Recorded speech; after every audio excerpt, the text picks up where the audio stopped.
Hello everyone, welcome to my The Way Home official channel. I hope everyone is having a great day. Before we begin, please hit the subscribe button and give this video a thumbs up.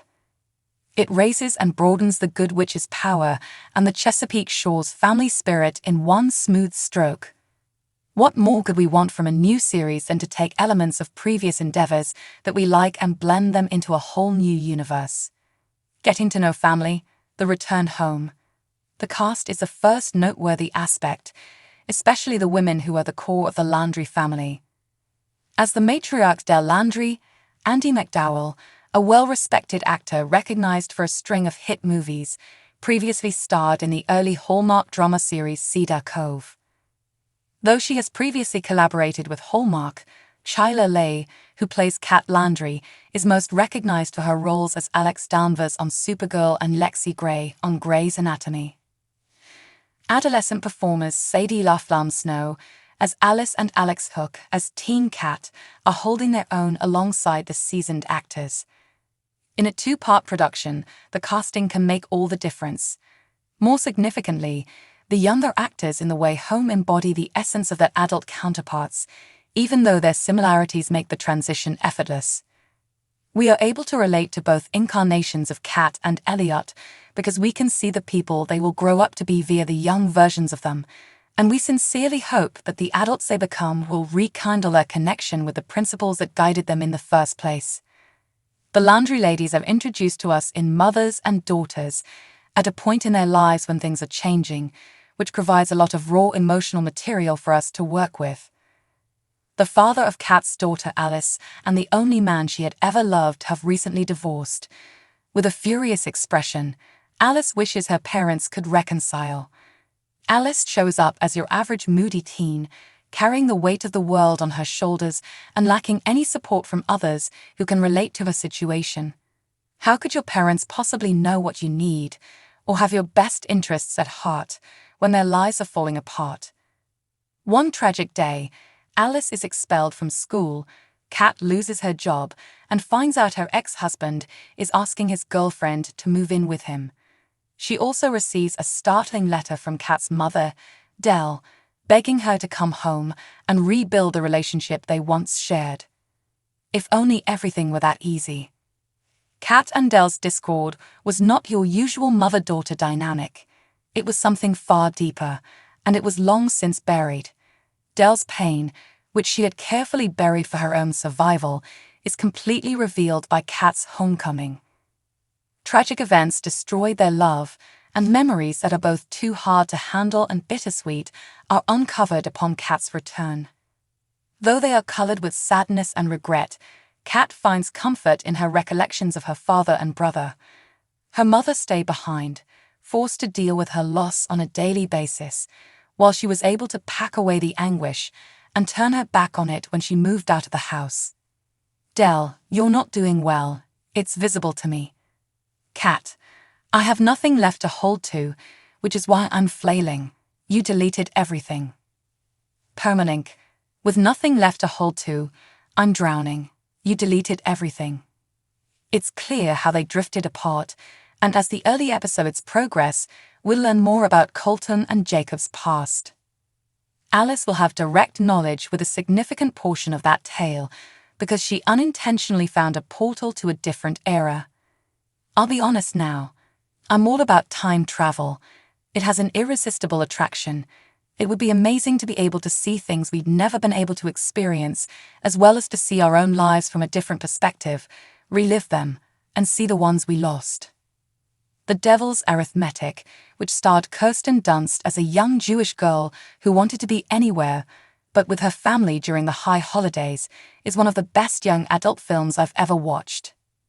Though she believed herself to be above everything, she discovered, similar to Alice, that she was walking in lockstep with her great-aunt during the Holocaust, giving new significance to the things that were most important to her family. Alice believes she has a lock on her parents and even her grandmother, just like most children do. She quickly changes her perspective, though, after being thrust back in time and seeing her grandmother as a mother devoted to her husband and family, and her mother as a young lady.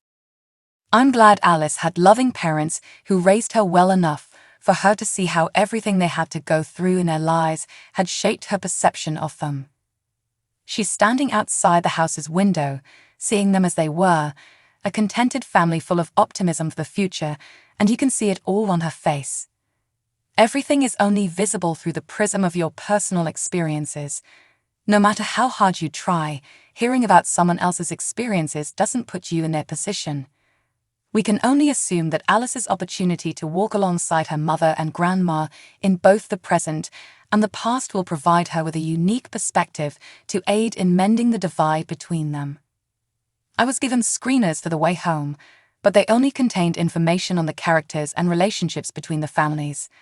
I couldn't quite put my finger on what the initial scene by the pond was hinting at. I was able to capture the quote when Elliot pulled Alice away at school, since the interaction was so noteworthy. Elliot, the Landrys have my undying support. I've always thought of them as a second family. Meeting the next generation is pleasant. Alice, I'm a Duwan, so. Elliot, however, I'm available whenever and wherever you need to talk. All right.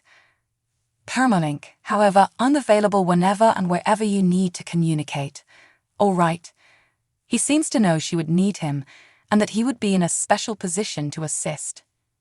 It's also impressive how respectfully generally complex themes are handled. It was a welcome surprise that Brady, Kat's ex, was neither a clown nor a terrible guy. He could have been either. Rather, he understood Kat's needs as well as Alice's. The authors of The Way Home are aware that a couple who had remained together for as long as Brady and Kat wouldn't discard everything. Raising Alice is not the only concern, though. They still respect each other and are genuinely fond of one another.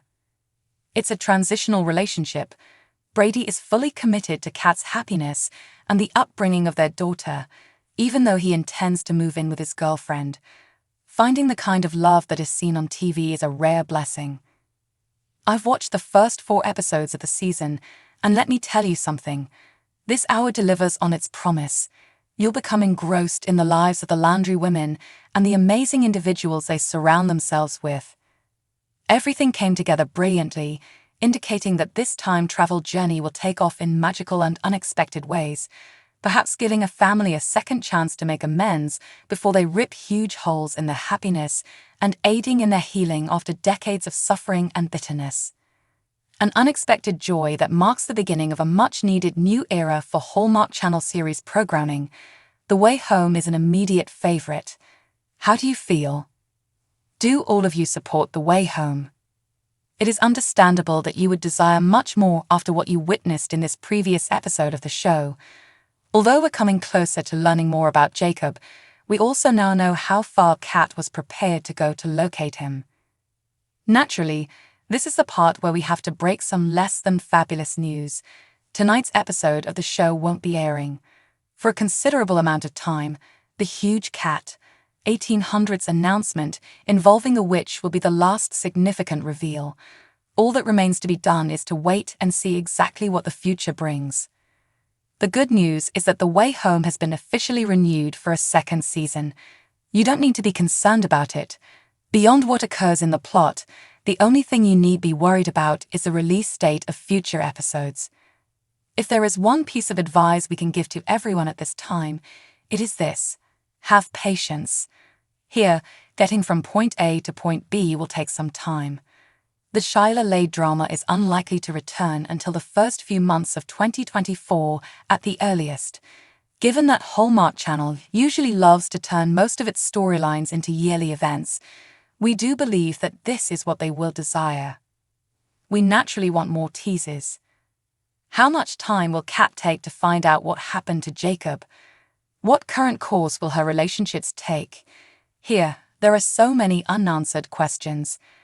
Naturally, we're also interested to see how The Way Home manages to go beyond what viewers of the Hallmark Channel are accustomed to. A lot of what makes this area fascinating is that it's already not recognized for things like time travel. Thanks for watching. If you like this video, please don't forget to subscribe to my channel and don't miss any updates.